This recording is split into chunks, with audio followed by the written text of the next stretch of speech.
1 जुलाई से 3 नए क्रिमिनल कानून होंगे लागू। मॉब ब्लीचिंग, देशद्रोह सहित इन मामलों पे होंगे अहम बदलाव। केंद्र के इस फैसले से क्या क्या अब देश में बदलेगा क्रिमिनल कानून में, चलिए खबर को विस्तार से जानने के लिए जुड़े हमारे चैनल टीसी न्यूज चैनल से।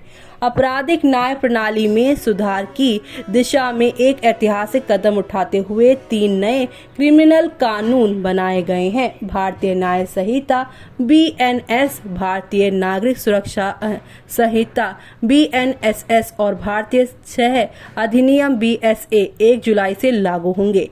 पिछले साल अगस्त में संसद के मानसून सत्र के दौरान पेश किए गए ये कानून अब जाकर यहाँ पर जो है पारित होने वाला है, यानी कि अब लागू होने वाला है। औपनिवेशिक युग की भारतीय दंड संहिता IPC, दंड प्रक्रिया संहिता CRPC और 1872 के राष्ट्रीय 6 अधिनियम की जगह लेंगे। शुक्रवार को कार्मिक एवं प्रशिक्षण विभाग ने सभी मंत्रालय और विभागों को सुनिश्चित किया है कि तीनों नए आपराधिक कानून 1 जुलाई 2024 से प्रभावी होंगे। कार्मिक एवं प्रशिक्षण विभाग ने यह भी अनुरोध किया है कि ये मंत्रालय और विभाग इन नए कानूनों की विशेष वस्तु को अपने विभिन्न प्रशिक्षण कार्यक्रमों में शामिल करे। गृह मंत्रालय ने इस संबंध में सभी राज्यों के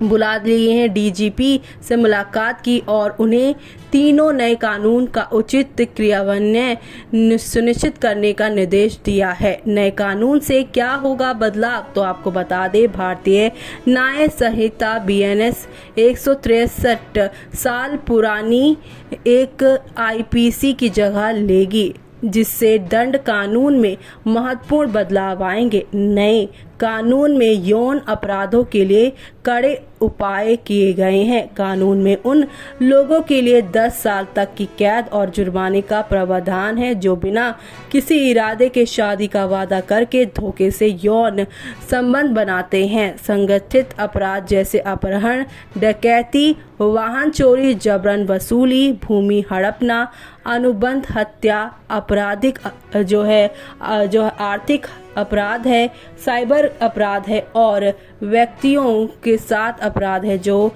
ड्रग्स और साथ ही साथ हथियारों या अवैध वस्तुओं या सेवाओं की तस्करी को लेकर कड़े कानून बनाए गए हैं। वेश्यावृत्ति या फिरौती के लिए मानव तस्करी, संगठित अपराध सिंडिकेट के सदस्यों के रूप में या ऐसे सिंडिकेट्स की ओर से मिलकर काम करने वाले व्यक्तियों या समूहों द्वारा की जाती है, उन्हें कठोर दंड का सामना करना पड़ेगा।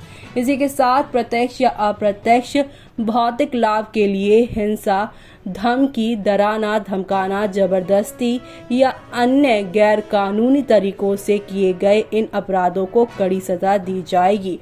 मॉब ब्लीचिंग के लिए मौत की सजा। जी हां, राष्ट्रीय सुरक्षा को खतरे में डालने वाले कृत्यों के लिए राष्ट्रीय न्याय संहिता ने आतंकवादी कृत्य को ऐसी किसी भी गतिविधि के रूप में परिभाषित किया है। ये आतंक फैलाने के इरादे से देश एकता एवं अखंडता को खतरे में डालते हैं। ये मॉब ब्लीचिंग द्वारा हत्या से जुड़े मामले में बदलाव होगा, जब 5 या उनसे अधिक व्यक्तियों का समूह मिलकर नस्ल, जाति या समुदाय, लिंग, जन्म स्थान, भाषा, व्यक्तिगत विशेष या किसी अन्य समान आधार पर हत्या करता है। इसमें मामले में मृत्युदंड या आजीवन कारावास के साथ जुर्माना का भी प्रावधान है।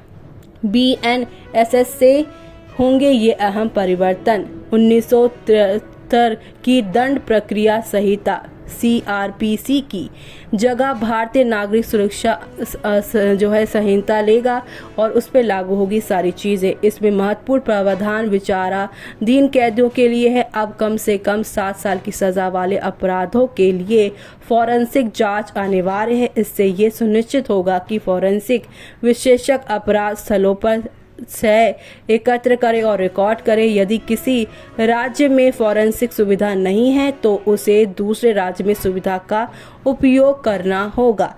बलात्कार पीड़ितों की जांच करने वाले चिकित्सकों को 7 दिनों के भीतर अपनी रिपोर्ट जांच अधिकारी को पेश करनी होगी। बहस के पूरे होने के 30 दिनों के भीतर निर्णय सुनाया जाना चाहिए, जिसे 60 दिनों तक बढ़ाया जा सकता है। पीड़िता को 90 दिनों के भीतर जांच की प्रगति के बारे में सूचित किया जाना चाहिए। इलेक्ट्रॉनिक 6 को निर्धारित करेगा। जी हाँ, BSA 6 अधिनियम की जो जगह है भारतीय 6 अधिनियम BSA लागू होगा। नए कानून इलेक्ट्रॉनिक 6 पर नियमों को सुव्यवस्थित करता है और द्वितीय साक्ष्य के दायरे का विस्तार करता है। इसमें इलेक्ट्रॉनिक रिकॉर्ड के लिए विस्तृत जो है सारी चीज़ें दिखाई जाने वाली है, जो केवल हलफनामों से आगे बढ़ते हैं। ऐसे में ये रहे यहाँ पे 3 बड़े कानून जो 1 जुलाई से लागू होंगे।